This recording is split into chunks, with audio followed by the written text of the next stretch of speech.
Good morning. Last day of soybeans. Is it possible? It certainly is. I have like 4.5 acres left. I was cutting on Sunday, could have finished, but Grant called me and said he wanted to go to the river, and I told him I would like to go to the lake, and wakeboard and water ski both happen with lots of family. So I got to spend the day with family, and we did not get to finish soybeans, which we can do today or this week. It's 5:10, go ahead. Where would you like me to drive the semi after dumping at Murphy's? That's a great question. Probably bring it back to the farm. Have you guys left already? I got both trucks started and tarped. After you get done dumping, yeah, just go to the farm. No, yeah, go to the farm and find a vehicle to pick me up. Possibly. We made a plan this morning. And we're going to be leaving right now. Perfect, and thank you. It's the farm, so plans change. Do you want me taking the grain cart to K's when I get back? Yeah, because I think there's some soybeans in the grain cart that we need to offload anyway. And then you can maybe take the Volvo, which will half full, might be clear full. I have no idea. It's the farm, so it's going to change depending on logistics and where we are. Okay, so you want me driving the Kenworth back to Kenny's? Yes. Roger. Oh no! Yeah, so I got to slalom ski and wakeboard. Just a touch sore. Not as bad as I thought I would be, but what a great day yesterday, September 29th, to kick off summer. I don't know if I've showed you guys how to start the combine. Just like that. Done with soybeans. Well, the soybeans that we're going to pick with this combine. Now I get the satisfying but dirty job of blowing off the combine with the air machine, which still had the jackhammer hooked up to it that we need to jackhammer out this concrete in this bin. We'll get to that probably after harvest. Blowing the combine off. It gets extremely dusty out here. Unhooking the head, putting it away. So giving a once-over with dry air instead of washing it is prudential, is smart, logical. And always do it with the wind. Semi-truck coming this way. So the wind is blowing that way. We will unload it. Oh man. That is loud and dirty, but it's done. And now, lunchtime, we'll unhook this head. We'll hook the corn head on. I got to get into some of this corn. All the other crops we plant and raise just so we can get to the corn. Corn harvest is the real harvest. That is the real crop we are after. That's my opinion. Anyway. Well, it feels like a terrible time to record, so I will. First pass of corn. Oh, this feels good. I am dumping into Adam, and we can't say anything about the corn or the moisture. The end rows are dry. I think it's a shorter season number. We have to get into it before we'll know anything, but it is working. Hook the head up, change the back of the combine. I did set it to, I think it's on automatic. We're rolling. Man, corn is a high volume crop, so we will have corn just coming out of our ears. Grain carts and truck drivers cannot keep up. Now the combine is in control. Combine will wait on everybody else. Hopefully not, but it's a big difference between corn and soybeans. Well, I just realized I haven't been filming. Verizon power outage, or whatever that was. Cell phones weren't working. So I'm back. Hello, Butterscotch. Do you want to help me unhook this Intimidator to hook on the bucket to get a big block of concrete, kind of like this one, to put on the drive because we didn't get concrete poured, we didn't get the bin auger finished, but we are at corn harvest. It is happening. And so I've got a plan where we can actually use most of the grain site and we will improvise. We don't need the whole thing. We will just start going and doing. A lot of this corn is dry enough that I think I can just haul it straight to town. So we'll get some corn going here at the bin site, mixing the dry land with the end rows and the wet and the dry. And then once we get into the real solid, stable, irrigated stuff, then we'll start slinging it to town, I think, is the plan. Man, my windows are dirty. Could probably use a dust off. There's Ethan with a loaded truck.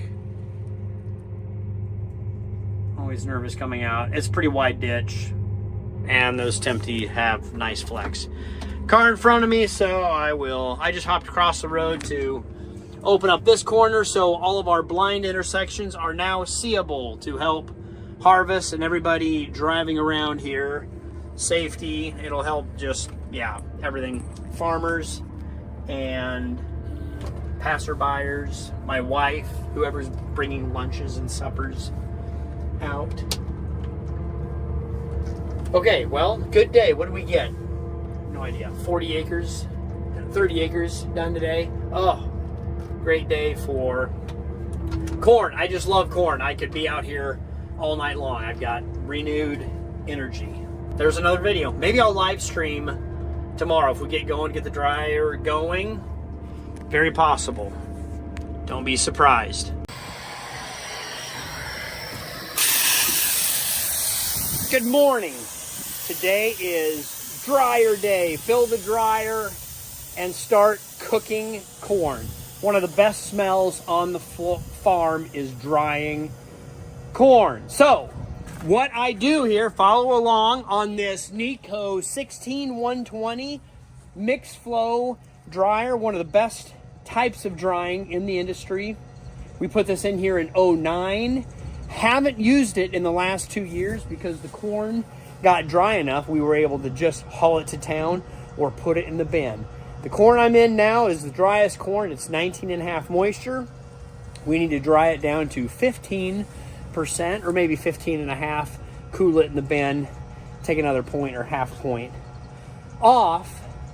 So what can I tell you about this dryer? Oh no, we've got trouble already. Have not used it in the last 2 years, so it'll take me a little bit, like anything, to remember how to do this. Close these louvers. These are the augers that run it to the end over here, and then into this auger here, down to this auger, which looks like it has some handy dandy patchwork, up into either the tall leg or the short leg. Right now, we have a motorcycle showing up. The short leg going into the wet bin, looping around, but we will move the short leg to go into the dry bin and then dump some trucks. We harvested about 30 acres last night. We have 7,000 bushels of corn in this wet bin, and then a couple other trucks loaded in a grain cart. So we should have sufficient supply to fill this mixed flow dryer. The grain is on the right side and the left side, and in the middle is what we call the plenum, where we have 2 fans and a blower. Same heater system that Walmart uses to heat their buildings. Oh my, we have a lot going on. Happy Tuesday.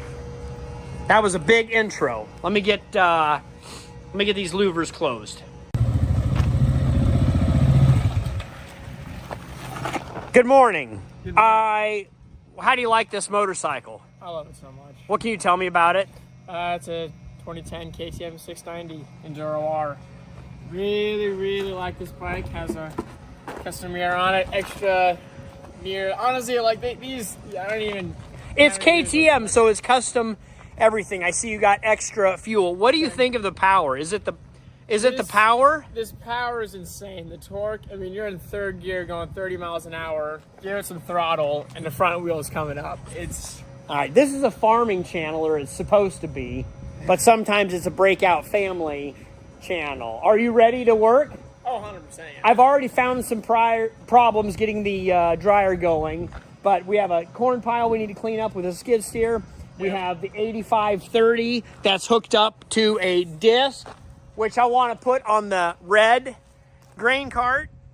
got that hooked up for emergencies. So maybe go get another tractor Oh, yeah. to have a disc hooked up. We are in red flag warning in Nebraska, which means windy and it's been dry. One of the drier months of September. Oh, happy October, by the way. And so I will put you, we need the forklift out here. I want to move that head trailer around and fork some other things around.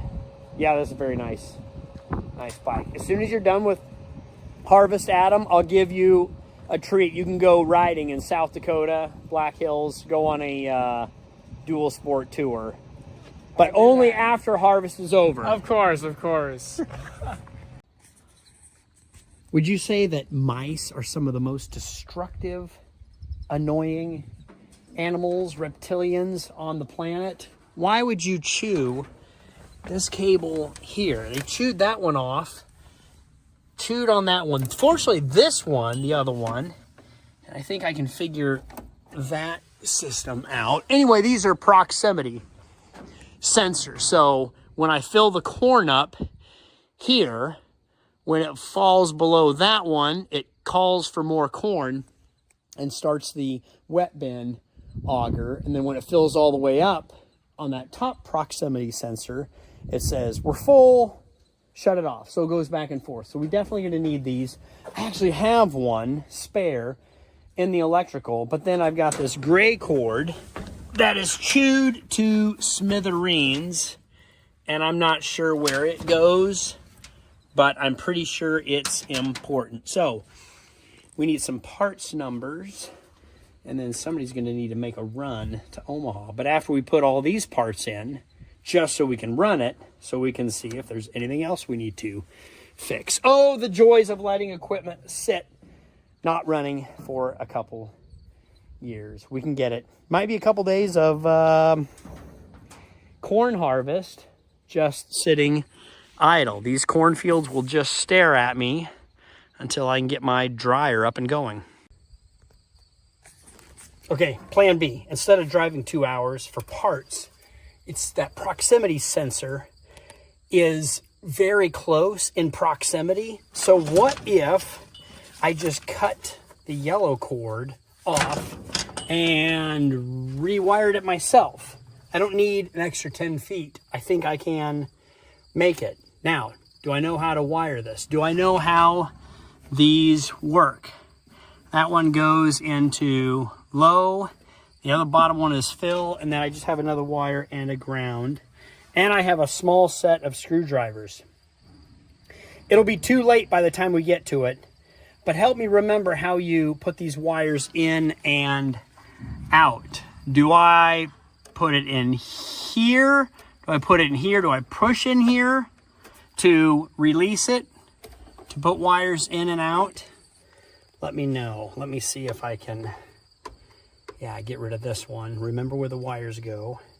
Wire in the new one.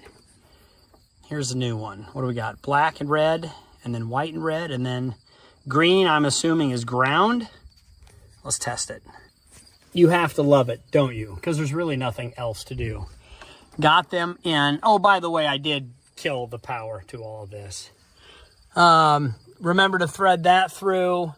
Did not remember to put that in. So I need to take these all apart and put this cap on. But before I do that, I'm going to go ahead and run it. And then we will test it to see if the lights work, to see if this one is even good. Oh. Live, laugh, love. Do I have to film when I don't feel like it? I'm doing better.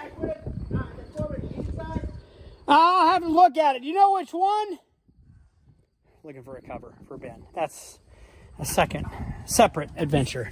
The leg is plugged here. There is a belt conveyor system that comes up here and throws corn there. Now, we had a little bit of corn trash get in the pit, and we ran it, and we thought we were good, but it just built up and plugged up right here. That goes down into this distributor into the wet bin.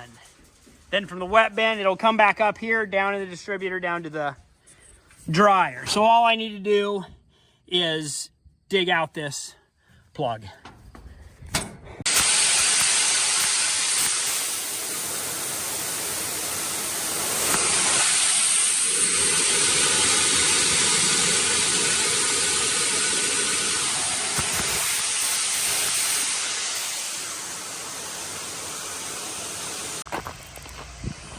All sorts of jobs, but I'll leave that on for a second. All sorts of jobs you can do while you're waiting for the dryer to fill. Hook up this sprayer. It's been sitting here for a few weeks. Ethan, can you hold these hydraulic hoses up out of the way? And probably these, don't want these to get pinched in here.